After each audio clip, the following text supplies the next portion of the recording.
Hello to all of our guests and audience. Welcome and thank you for joining us. My name's Sam Byers. I'm here today with Matt Kroenig and Dan Negrea to talk about their new book, We Win, They Lose, Republican Foreign Policy and the New Cold War. The book articulates a comprehensive strategy for conservative U.S. foreign policy based on the Trump-Reagan fusion position and designed to position the United States for victory in a new Cold War against the People's Republic of China and its fellow authoritarian regimes, Russia, Iran, and North Korea. I'm excited to have both the book's authors with us today to talk about the foreign policy consensus they see emerging on the American right. By way of introduction, we have with us Dr. Matthew Kroenig, who's the Vice President and Senior Director of the Atlantic Council Scowcroft Center for Security and Strategy, as well as a Professor of Government at Georgetown University's Edmund A. Walsh School of Foreign Service. We also are delighted to have Dan Negrea, who's the Senior Director of the Atlantic Council's Freedom and Prosperity Center. And during the Trump administration, Dan served in the State Department as the Special Representative for Commercial and Business Affairs and on the Policy Planning Office staff. Matt, Dan, thanks for joining us. Glad to be here. Really great to be here, and Vandenberg's such a terrific organization, so extra special to be speaking with you and the others today. Oh, thank you. It's a delight to have you with us. And for our audience, do keep in mind questions and things that come up during the talk. I'll save some time at the end and ask some audience questions, so be ready to put those in the chat. So Dan and Matt, to start out, I wanted to kind of start at the beginning of the book. And in the preface, there's a story that you relate about how the idea for this book came about. And I'd love if one of you could tell it to us here, both because I think it's a fun, little vignette, and also I think it gets to the heart of how there's a debate going on in the conservative foreign policy community at the moment, and that's the debate that you're trying to address here. Sure. Well, I'll start with that story. And before I do that, though, just a brief disclaimer. Dan and I are at the Atlantic Council. I have the Atlantic Council banner behind me there. But the Atlantic Council is a nonpartisan organization. And so this is a somewhat partisan book. And so the thoughts in the book are my thoughts and Dan's thoughts, not the views of the Atlantic Council as an organization. But yeah, so I think the origins of the book are about 3 years ago. We were at a foreign policy retreat on the future of Republican foreign policy, a sister organization to Vandenberg that you probably know. And there were former Trump administration officials, former officials from other administrations, including Never Trumpers, kind of a big tent gathering. And what stood out to me and many others, I think, is that basically there was a lot of agreement. We agreed on the major issues. And at one point, a prominent U.S. senator said, really what we need is a Trump-Reagan fusion. And we thought that was an interesting idea and one that we wanted to explore. And actually, in doing the researching and writing of this book, we came to the conclusion that the party is more united than many people believe. And there is this perception, I think, that the party is deeply divided. You have the kind of Reaganites on one hand who are internationalists. They believe in free trade. On the other hand, you have the Trumpian wing. It's protectionist, it's isolationist. And we essentially came to the conclusion that that's not really the case. And so in the book, we start basically with political philosophy. What does it mean to be a conservative? What does it mean to be a progressive? How does that lead to different views in foreign policy? And we think the Reaganites and the Trumpians are aligned there. They're conservative in their worldview. When it comes to defense, the party believes in peace through strength. When it comes to economic policy, I think the party believes in free and fair trade, both wings. They believe in American exceptionalism. And then if you go through specific issues, China, NATO, climate, border, again, I think there's a lot of agreement. So this idea of a Trump-Reagan fusion, bringing the various wings of the party together in one unifying vision to unite them, is what we try to provide in this book. Excellent. Dan, I was wondering if you could dive into that a little bit more. What's the Trump-Reagan fusion? What are the key elements for you, and why these two presidents? What makes them unique, and maybe what makes them a little different from each other, even if there are similarities? Yeah, so why these two presidents? Because they are most certainly the most influential Republican presidents in a generation. And because the moment in time in which we are today resembles in so many respects the moment in which Reagan was president. And we find I mean, if you look at the title of the book, it is "We Win, They Lose." And then the subtitle is "Republican Foreign Policy and a New Cold War." We had the Cold War that was won when Reagan was president. We argue in our book that we are again in a Cold War, that we will need to recognize and prosecute under President Trump. And we also believe that just as in the days of Reagan, there was the Soviet Union and the satellite states that were adversarial regimes arraigned against the United States. Similarly, today we have something that we call the new axis of evil: Russia, China, Iran, and North Korea, that are not in a formal alliance the way the Soviet Union and the Comecon Warsaw Pact countries were, but they are similarly to the situation in the first Cold War, in the sense that they have a common ideology, which is authoritarianism, and the determination to create a world safe for autocracy and to oppose the world that the United States created after the Second World War, where the central element is freedom.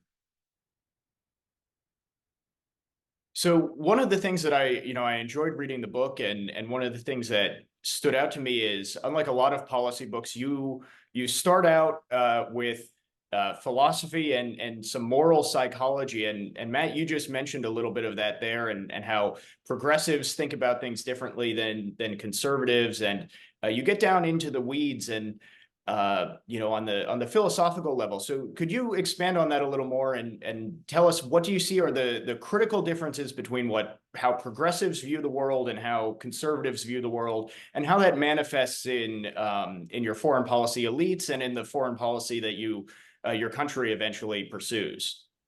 Yes, and well, I don't want you to scare potential readers off, because it's not too dense, and we tried to keep it readable.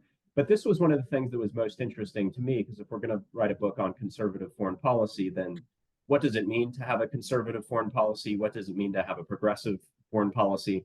And in fact, a book editor we talked to early in the process said, I don't really see the value in this book. I don't think there's really any difference. The Republicans and Democrats, they have the same foreign policy. And so we wanted to grapple with that. And this is something I wish I could have read 20 or so years ago as a student, someone laying this out, but it didn't really exist as far as I could tell. So Dan and I went back to basics and consulted political scientists like Sam Huntington, who described what it means to be a conservative. We went to Jonathan Haidt, a social psychologist, who described the moral differences between conservatives and progressives. And then starting there, then we built up. If you believe these things, then what does it mean for what you want your government to do in world affairs? And then how does it lead to these consistent differences between Republicans and Democrats on issues like international institutions, the value of American power? And so essentially we argue that conservatives, some of their core beliefs are that the world is dangerous, and that there's value to protecting your in-group. And then if that's the case, then the primary way you see the US government is to advance American interest in a dangerous world. So it is putting America first. Whereas progressives have a political philosophy more formed by the European Enlightenment.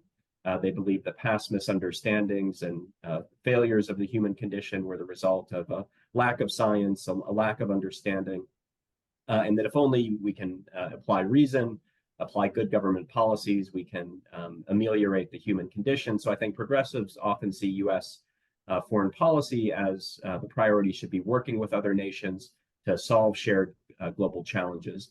And so that's where we start. And that is another place where the party's united. I think both Reaganites and Trumpians begin with that more conservative worldview, not the more progressive view of America's role in the world.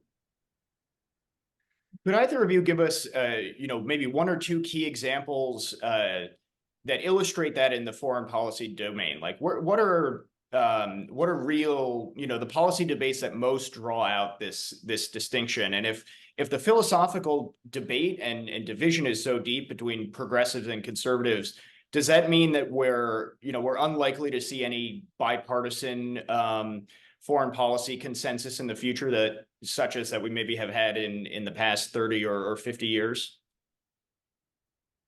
So let me give you two examples of where this difference is very clear.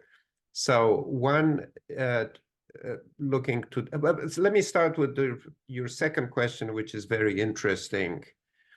Make sure that I don't forget it, which is this. We can think about foreign policy options and debate them, and there will be differences between parties until we get to a point, and I hope we don't get to that point, where there is a grave crisis, at which point there are realities that impose themselves. And whether it's Republicans or Democrats in power, those realities will force decisions that will bring to the fore fundamental geostrategic realities that affect the United States that are not optional, say in a case of a war, for example. Then it's very clear we have to win that war, and pray God we don't get to that situation. But until then, we can see the progressive worldview very clearly in how today the Biden administration is looking at relations with China. Relations with China are defined as, most recently, as being a combination of competition, cooperation, and confrontation. Well, in the book, we say they're only 1/3 right. They're right about the confrontation part. It is not a competition when one of the competitors is not respecting any rules, the way China is not respecting rules, whether it is the rules and customs of international trade, where they lie, cheat, and steal. They are not respecting the norms in the Charter of the United Nations, where there was, for example, in their dispute with the Philippines, a decision of the International Court of Justice, but they're not respecting. And they are supporting Russia, which violated Article 1 of non-aggression, and on and on and on. So, but the reason why the Biden administration is going in that direction is because there is this hope, this aspiration of resolving anything in conversations, in discussions, in trying to convince the other side. The other example would be international institutions. The progressives talk about the community of nations. At the beginning of the Trump administration, there was an article written by General McMaster and Cohen, who was chief of the Council of Economic Advisors, saying there is no community of nations. There is an arena in which nations compete for their national interest, essentially the America First idea. There are all kinds of nations that are pursuing policies that are not admirable, and yet at the United Nations, they have a vote just like Switzerland and Canada and the United States have a vote. So these would be some examples of how different worldviews between progressives and conservatives are resulting in different policies and different approach to policy. in a way, you can kind of describe it as a referee mindset in some ways, where you have a certain group of leaders, and it's maybe on the left predominantly, but there are also some on the right who think of our job as to manage things rather than to win. And obviously, with the title of the book being "They Win" or "We Win, They Lose," you seem to think, and I think you would both agree, that winning is important, is a goal that we should pursue. What does winning look like in the next 10, 15, 20 years going forward in this new Cold War? And how do we break out of that referee mindset? How do we stop thinking in terms of, oh, we should just manage everything and make sure it stays okay? No, we want to actually move forward and win and achieve concrete and clear goals. Yes, well, so first on the title, and for those who aren't familiar, this was the famous Ronald Reagan quote about the first Cold War. He was asked, what is your goal for managing the Soviet Union? And he said, well, it's simple. Some might say it's simplistic, but it's this. It's we win and they lose. And he was shortly thereafter elected, pursued that clear strategic vision, and by the end of his 2 terms in office, had succeeded in winning the first Cold War. Now we're in a second Cold War, more dangerous than the first. The Trump administration really announced this to the world in their 2017 national security strategy, declaring great power competition the foremost priority of the United States. But competition isn't a strategy. What's the goal? And it's been a hobby of ours the past couple of years, asking senior officials, what is the goal of our China strategy? And we haven't gotten very many clear answers. And so we propose a clear answer in this book, which is it's, again, we win, they lose. And by that, we mean that China no longer has the ability to threaten core interests, either that they lack the ability to do that because we've strengthened ourselves so much, constrained them so much, or that they essentially change their minds and that they lack the will to threaten U.S. vital interest.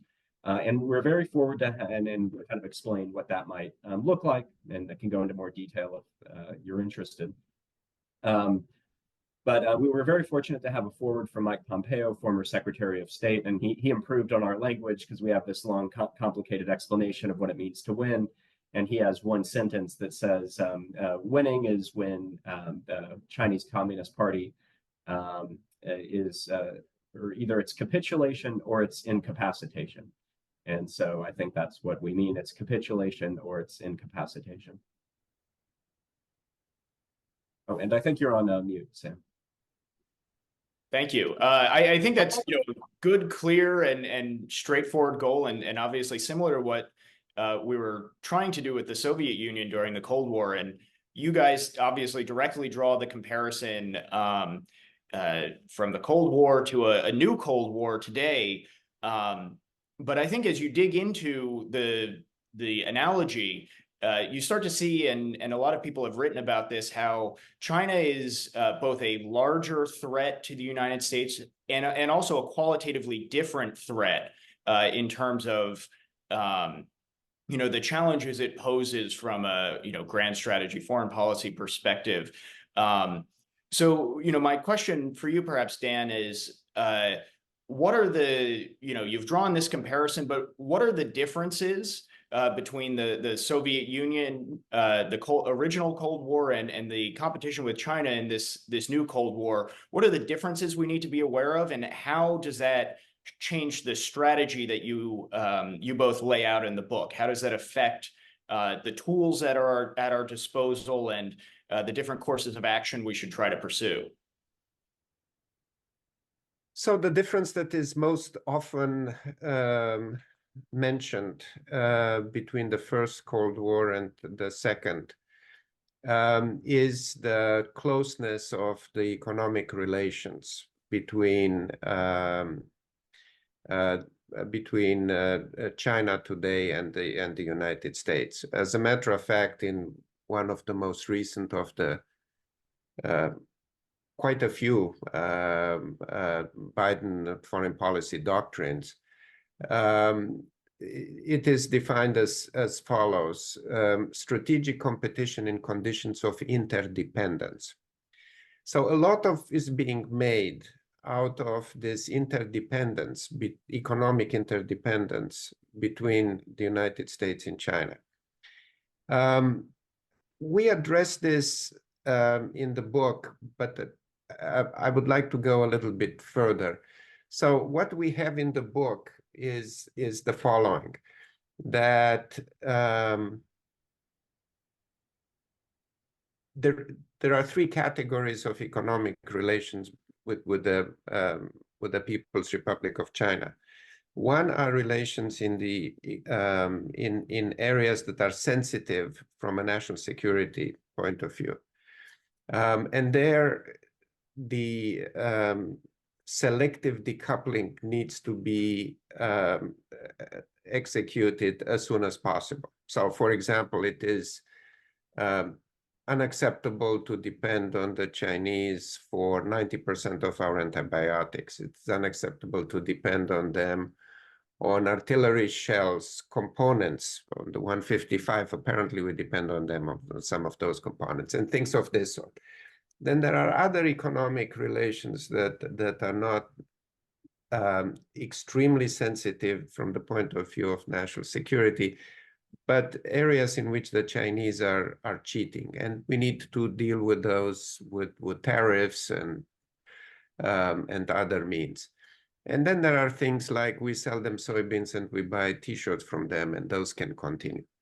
But the point, so we address this in the book, but the point I would like to make to go further is a lot of people are doubtful that decoupling, selective decoupling or de-risking can be done or can be done quickly.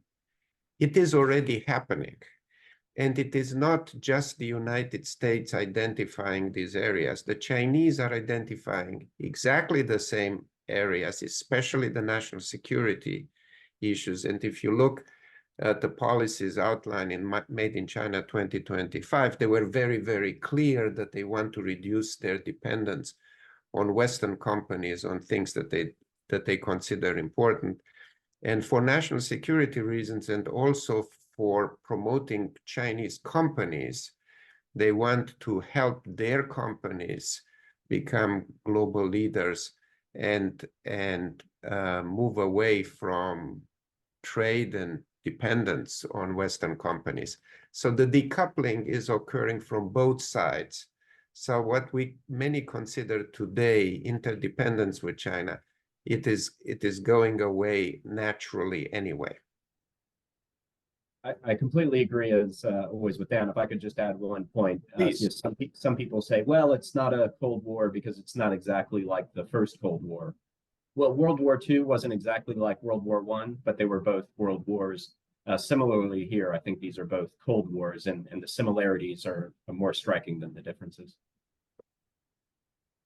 So another area of difference, Dan did a great job of drawing out kind of how there's the qualitative difference on the economic angle, whereas maybe the Cold War, the first Cold War, was more of a military competition. But another difference, of course, is the geography. And first Cold War was very much centered on Europe, but spilled over into other regions of the world, other regions of Eurasia in particular. And now we're looking at a competition centered on Asia and a great power in Asia, and that sparked a really big debate, especially in the conservative and the Republican foreign policy community, kind of between the Asia first but not only camp and the all in on Asia camp. How should we divide our resources? How should we prioritize between competing with China, but also with Russia, Iran, or other adversaries around the world? Where do we put our eggs between the different baskets?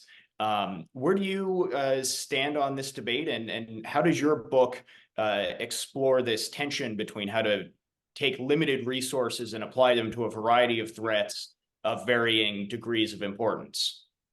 Yeah, so what we argue in the book is that the party is, you're right that there's a lively debate on Twitter, but our argument is that actually the party is more united on this, and it's an Asia first, but not only approach. So China is the biggest threat facing the United States, and that's what we argue in the book.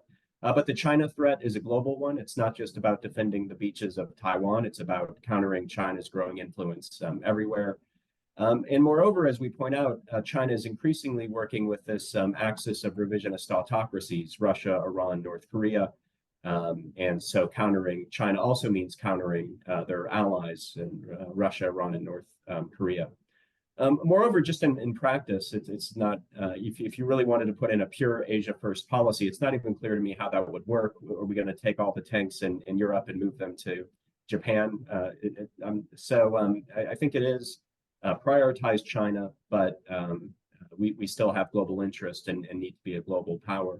And then how to do that on the defense side, we essentially make three recommendations. One, the United States increasing its defense spending. We're at historic lows in terms of defense spending as a percent of GDP. So I think this is one difference between the Republican Party that believes in peace through strength and the other side where we're essentially seeing cuts to the defense budget after inflation. Second, the allies need to do more, and Trump is right about this. And it's not just about fairness, it's about having the capabilities to deal with all of these adversaries. The United States can't do it all on its own. And then third, it's like during the first Cold War, relying more on nuclear deterrence. And the Biden administration has said that they want to reduce reliance on nuclear weapons. I think that's wrong. We need to be increasing reliance on nuclear weapons. And I'm currently serving as a commissioner on a congressional commission on strategic posture. We just delivered our recommendations to Congress in October. Bipartisan commission, 6 Democrats, 6 Republicans, and we essentially recommend that we begin planning the first strategic arms buildup since the end of the Cold War, that we plan to put additional nuclear weapons in theaters in Europe and Asia. So I think we, again, Asia first, but not only, and that's how we do it. So you guys in the book, you do a kind of around the world of China, Russia, Iran, or other adversaries and how to tackle each of them in turn. But then at the end, you dig into some of the non-traditional challenges and in national security. And I wanted to ask you a little bit about those. Some of them, I think, animate the right a little more, and some animate the left a little more. Border security, maybe in the former category, international institutions, climate in the latter category.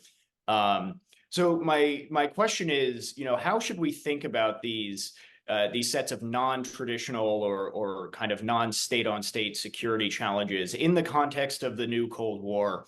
And how have they changed since the original Cold War? Obviously, we had border problems in the 70s and 80s, and amnesty under Reagan and things like that. And the international institutions were living with date largely to the post-World War II era. We had energy as a perennial issue. So these are not new things, but how have they changed, and how should we think of them in the context of competition with China? So Sam, I like very much how you phrased the question. I really do. Actually, we just came from a panel discussion, Matt and I, and this is exactly how we've framed it, which is if you accept the premise that we are in a Cold War, then there are policy choices that look very, very different than if you don't believe that you are in a Cold War. So if you look at the border situation, for example, can anyone imagine a situation where during the first Cold War there will be an undefined number of Soviet citizens of military age entering the United States without us knowing where they are going? There were people who asked for political asylum. I was one of them. There were very few who made it out, and they were carefully vetted. But we have a situation on the border today where the number of Chinese citizens of military age that were encountered at our southern border increased from 450 in 2021 the first Biden administration year, to 24,000 last year. It's an extraordinary number. And these are encounters. And if you ask the Border Patrol how many of these people were actually allowed to enter the United States, you can't get a precise number. Similarly, with the number, so this affects one of the countries in the axis of evil. Another country on the axis that is a member of the axis of evil is Iran, the world's largest state sponsor of terrorism. Now, there were in the in the first 3 years of the Trump administration, before COVID started, there were 11 people who are on the terrorist watch list encountered at the southern border. Last year, there were 170. Look what happened in Israel. There was a massacre on October 7 by terrorists. Look at what happened in Moscow. There was a massacre caused by terrorists. It's an unacceptable risk to allow a lot. And then there are 1.6 million of known gotaways, meaning people who chose not to talk to the Border Patrol and entered the United States. These are unacceptable risks if we are in a Cold War situation. The same thing with energy. According to the Biden administration, the existential risk to the United States is climate change. We argue in the book, and we show, based on reports produced by the Biden administration, that it is not an existential risk. It's a problem to be managed. But then, because of the Biden administration's view on climate, they're making decisions regarding our fossil fuel, oil and gas particularly, industries that are reducing our national security strength. And again, if we believe that we are in a Cold War, which we believe that we are, then, for example, we need to have the capability to export LNG, and the Biden administration right now is countering that. Excellent. Well, I'm noticing we're getting, about halfway through, so I'm going to ask one more question, and then I'll turn it over to the audience, and I'll ask a few from our audience members. So that's your flag to everyone listening in. You'll find in the menu, you can type a question, and it'll pop up here on the side, and I'll pick a few and read them off to Matt and Dan. So now's your chance to get your questions in. I'm going to ask you one last question, and maybe a quasi political question. This book, as we've been talking about, is about Reagan and Trump and kind of the Trump-Reagan fusion. And both of these presidents are people who came in sort of as outsiders in the Republican party and challenging the status quo in the conservative foreign policy community. But as of this moment, Donald Trump is the presumptive GOP nominee for re-election in 2024, up against Joe Biden. How would his re-election change the balance, do you think, between the Trump and the Reagan strains of the emerging foreign policy consensus that you chart in this book? Do you think it would weight the scales more towards a Trump approach, or do you think it would have, you'd stay the same course? They're really, the two of them are actually really similar, and Trump being reelected, you'd still have the same course, or would it shift it in one direction or another? I think the argument of our book is that this idea that the party is deeply divided between these two different wings is essentially incorrect, that we actually agree on a lot. And so I think that the Trump-Reagan fusion is what Trump would essentially follow. And we point out in the book that the Trump and Reagan were more alike than maybe people understand. One, just in terms of their backgrounds, they were both Democrats before they became Republicans. They were both entertainers before they became politicians. They were both castigated as reckless and dangerous, and yet they became the most influential Republican presidents of their generation. of the past several decades. And then, just one good example, I think we constantly hear that Reagan was a free trader, Trump is a protectionist. We point out in the book that their approach to trade is actually pretty similar. People misremember Reagan. He used tariffs against friends and allies, including the European Common Market and Japan, to get better trade deals for the American people, got Japan to curtail some of its market distorting practices through tariffs. And then similarly with Trump's not protectionist for his own sake. He's been very clear that this is a tool to get freer and fairer trade deals. He did that with Korea, did that with Canada and Mexico. And we have some quotes in the book, his tweets against the European Union. He said, okay, I'm the protectionist. How about we drop all tariffs, all barriers? That's free and fair trade. And the Europeans said, oh, no, of course, we can't do that. Again, I think Reagan and Trump have a lot in common. And maybe what it is that they're different from maybe what the bipartisan kind of view was in the 1990s, early 2000s. So maybe it's a return to kind of what Republicanism used to be to some degree. Dan, any thoughts from you on this line? Yeah, I mean, I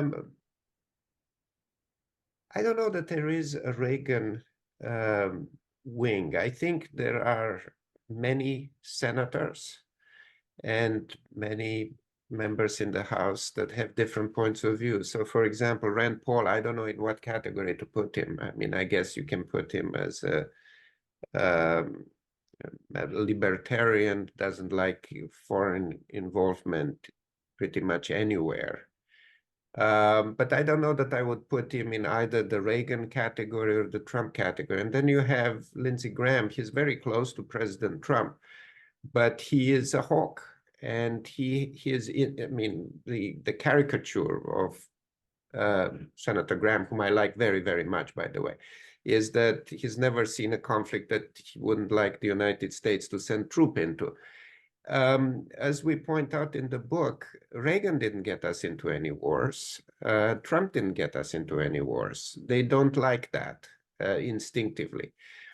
Then you have J.D. Vance, and J.D. Vance is saying, well, I don't think we should send weapons to Ukraine, but the argument that he makes is not that we shouldn't get involved, period, but rather we are running out of stuff for ourselves. And he's not confident that under President Biden, we are rebuilding our industrial defense base rapidly enough. But again, I wouldn't know in what category to put him. In the House, it's easy to sort of identify a Trump wing. So I would say, where I would come out on your question, Sam, is as follows. If President Trump comes back in a second term, as polls may seem to indicate right now, he's a very strong leader. I don't think we are going to see a Reagan wing and a Trump wing. The Republican Party is now Trump's party, has been remade from a country club, elite type of, heavily in that direction, very much a blue-collar Republican Party. And I think there will be one party and there will be nuances around the president's policy in the second term. All right, so moving to a couple questions from our audience, and please feel free to continue sending those in. One first question, kind of pointing out another difference between the Cold War challenge and the present challenge with China is the relative economic position of our adversary and their ability to sustain a military and a strategic buildup. And of course, that was a major hallmark of the Reagan administration, was military buildup to put the Soviets on the back foot that they couldn't sustain economically. Whereas it seems like the shoe's on the other foot when we look at competition with China, where perhaps, Matt, you had mentioned, we need to raise our defense budget above this historic low, but we're facing difficulties, even building out the supply chain to support relatively minor or small in the grand scheme of things to support military operations for Ukraine. We don't have the defense industrial base we did 40 years ago. So generally, the question is, how should we approach that challenge? What concessions do we need to make, or what adaptations do we need to make, recognizing that we're not in the same industrial or economic position necessarily that we were 40 years ago, and how does that change our strategy? You want me to go first, Dan, or do you want? Oh, please. Yes, definitely. Yeah, so I'd say a couple of things. One, the United States still is in the, yes, it's true that China is more capable than the Soviet Union was, but the United States is still in the stronger position. So international relations scholars often use percent of GDP as a good measure of power. US is still 25% of global GDP. That's where we were in the 1960s. So people who say the United States is declining are incorrect. We're right where we've always been. China is only about 18% of global GDP. So if it is just the United States and China who can outspend whom, we're in the stronger position. Moreover, look at our systems, and this is a similarity with the first Cold War. Reagan believed that our free market system could outcompete a totalitarian system. And similarly, we see under China that Xi Jinping is essentially killing the goose that laid the golden egg, and by renationalizing parts of the Chinese economy, reasserting Communist Party control, killing off Chinese growth. The reported numbers are pretty low, and the real numbers are lower than that because the Chinese lie about their numbers. So if it's just us against them, we're in the stronger position. Fortunately, it's not just us against them. We have 32 or more formal treaty allies. Combined, we have something like 60% of global GDP. So I don't think this is about underlying economic capacity. It is about will, which gets us back to Dan's previous point and to the title of the book. We've been talking about this for a while now. We're in a new Cold War. It's time to act with some urgency. Let's increase defense spending. Let's revitalize the defense industrial base. Let's, like Trump is, encourage the allies to do more, because we're entering a new, more dangerous period, and we're not quite ready. Dan, did you have any thoughts? I always have thoughts, but I'm always nervous to add to what Matt says, especially on military matters. So, well, in that case, I'll. Here is a couple of things I would like to. Let me emphasize the point that Matt made about clarity of purpose. That is what is really needed, and political will. Russia has an economy the size of Italy, and yet they are viewed as a formidable threat to Europe. The reason being that Europe is not even at the 2% level that they had agreed that they want to be at the conference in Wales in 2014 after the first invasion of Ukraine. And while they are talking about at the Vilnius conference of NATO about 2% being the floor rather than the ceiling, and promising to, discussing and aspiring to increase their spending, they are not doing as much as they can if they had political will. They would have to take from social spending and give to military spending. Matt and I wrote an article arguing that the new level for Europe, the Europeans, should be 3%. Poland is at 4%. Israel, for example, is at 4.5%. Countries that are in critically important national security threat situations are capable and should increase their defense spending. And then when it's a matter of the United States versus China, we are at something like 800 million, and they are at 250. But they are increasing their spending, and they are at something like 7%. So it's a matter of political will and not of capacity. So a second question from our audience. This questioner is asking about if you see a difference between the type of wins that both Trump and Reagan pursued, and kind of contending that Reagan's wins were part of a broader vision, a freedom agenda, kind of looking out towards the whole world, and Reagan pursued wins to those ends, whereas Trump's vision was perhaps he wanted to win, but in a more transactional way. Do you see that, in your process of researching this book? And I'll add, perhaps if there are other areas where you do see clear differences between the styles of the two,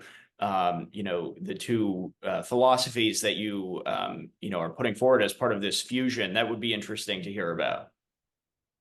So let me start first, Matt, this time. So I think a lot is being made by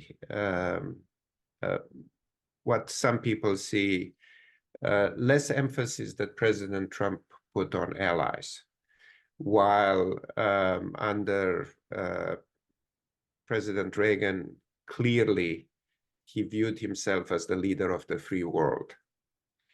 I'm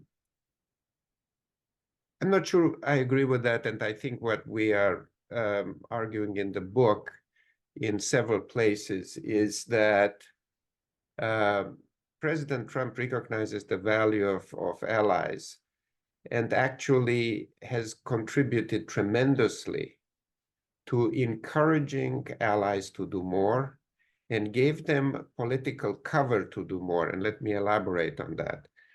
He was very vocal and very public in his demands that the European NATO allies do more. Stoltenberg, the Secretary General of NATO, thanked him in an article, and a lot of people said, how can he talk to allies like this? Well, they were not doing what they had promised to do. They were not doing enough for their own self-defense, what was their interest, and by the way, also the interest of the United States. And if I can quote J.D. Vance on here, he had a great line. He says, any amount that the European NATO allies are not contributing as promised, and the United States is carrying a burden that it shouldn't carry, is a tax on American taxpayers. It's a tax that we are paying, and countries that are not carrying their weight are not allies but are clients. But what the result, and Stoltenberg pointed to it in this Wall Street Journal article, was that the result of the hectoring from President Trump, the European NATO allies increased their NATO contribution by something like 400 billion. That's a great thing to strengthen the alliance.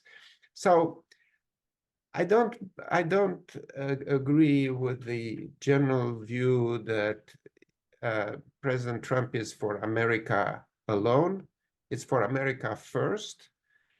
America values allies. For example, the relationship with Japan was excellent, with Australia was excellent. It was the European allies that he pushed to do more. And I would just add, of course, Reagan and Trump are not the same people. There are differences, and I think a lot of people have picked up on that. And so we obviously agree there are differences, but I think the kind of novel argument in the book is that actually on policy, the party's more united than people understand, and that actually Reagan and Trump were more alike than many people appreciate. Excellent. Well, I know we have a hard out right at the end of the hour, so I'll ask one more from our audience as we wrap up, and you can add any final thoughts as well. This last question is about the concept of peace through strength and how it ultimately implies that we have a willingness to use military power either directly or indirectly as needed, where it advances our interests. And so the question is, how should the next Republican administration help to bring the war in Ukraine to an end, a long-term solution to Israel or Gaza, prevent China's invasion of Taiwan, and also deal with the negative trends in places like Latin America in our own backyard with Venezuela, Nicaragua, et cetera, and our adversaries' involvement in the Western Hemisphere. So yeah, the next Republican administration, how should the president and other senior officials approach these challenges and use American power to advance American interests? Just provide a brief strategy for saving the world in 90 seconds. You can take it any direction you'd like. Yeah, a couple points I'd like to hit. One, peace through strength, I think, is where the party is on defense and security. And this means that the United States is so strong that adversaries don't challenge us, but that when we are challenged, we need to be willing to hit back, just like Reagan, sunk Iranian naval vessels after they attacked the United States assets in the region, and just like Trump was willing to hit back against General Soleimani after killed an American contractor. But the peace part is also important. I think both Reagan and Trump and the party today are skeptical of amorphous military interventions with no clear end in sight. And so I think that's where the party is. And it's different from maybe where the party was 2 decades ago. And I think also different from where the Biden administration and Democrats are, where I think a lot of Republicans are frustrated by what they see as an excessive caution in the Biden administration and a worry about escalation, a desire from Republicans for Biden to hit back more. And so how does that apply in different places? Well, in Israel, I think that, and this isn't in the book, this is just me, the peace through strength is in the book, but now on Israel, President Trump has said that Israel needs to finish the job. I think he's right about that. You can't fight 80% of a fire, you've got to put the fire out. Israel should go after Hamas, just like Trump went after ISIS on the battlefield in Iraq and Syria. On Ukraine, I think Dan and I agree on this, and this is the example that many people put forward as where the party is deeply divided. But here there actually is more agreement than people may understand. One, I think there's an agreement that under the Biden administration, the United States failed to deter Russia, that Russia attacked Georgia under George W. Bush. Russia attacked Ukraine the first time under Obama. No attacks during the Trump administration, and then re-attacked Ukraine under Biden. And Trump says that this wouldn't have happened if he were president. Second, I think there's a frustration on the part of Republicans that the Biden administration hasn't yet articulated a clear strategy. Biden says, we'll fight as long as it takes, or support Ukraine as long as it takes. But as long as it takes to do what? What are we trying to do? What's his plan for getting there? And so I think there's a sense among Republicans, no, we want a decisive end to the conflict, not to spend billions of dollars in years just to end an unsatisfactory outcome. And then I'd say the strategy debate among Republicans, on one hand, you have what could be called the Reaganite wing, who essentially say, give Ukraine everything they need to win on the battlefield decisively.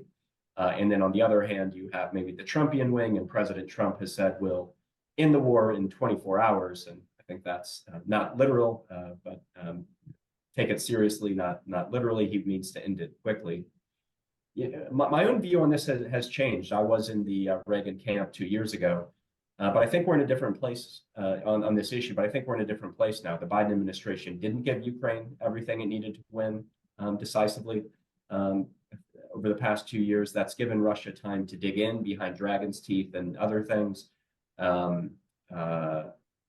New technology like drones seems to favor the defense. So it seems unlikely that either side is going to make major gains in offensive operations anytime soon. And so Steve Hadley and I, former national security advisor, wrote an op-ed in the Wall Street Journal a month or so ago, arguing that Ukraine should switch to the defense. We should put pressure on Russia through other ways, including by providing Ukraine longer range weapons. That could create the conditions to wind the conflict down along the current line of contact, not leading to a peace agreement, but to a reduction of the violence that would give Ukraine breathing space, could create the conditions then for security guarantees, maybe even EU and NATO membership. And then like we did with West Germany during the Cold War, over time, through diplomacy and other things, help Ukraine reclaim all of its international territory. And so Mr. Hadley and I argued that we think that's the best way forward, given where we are now. And I don't think there's anything in that strategy that's inconsistent with what Trump has said in terms of wanting to end the war quickly. But Dan, anything you'd like to add? No, perfect. Well, excellent. Well, thank you very much, both of you, for joining us. Thank you all to our audience for tuning in. The book is We Win, They Lose, Republican Foreign Policy in the New Cold War, out now. So go find it on Amazon, your local bookstore, wherever books are told. Dan, Matt, thank you very much for joining us. Thank you so much, Sam. Great to be here.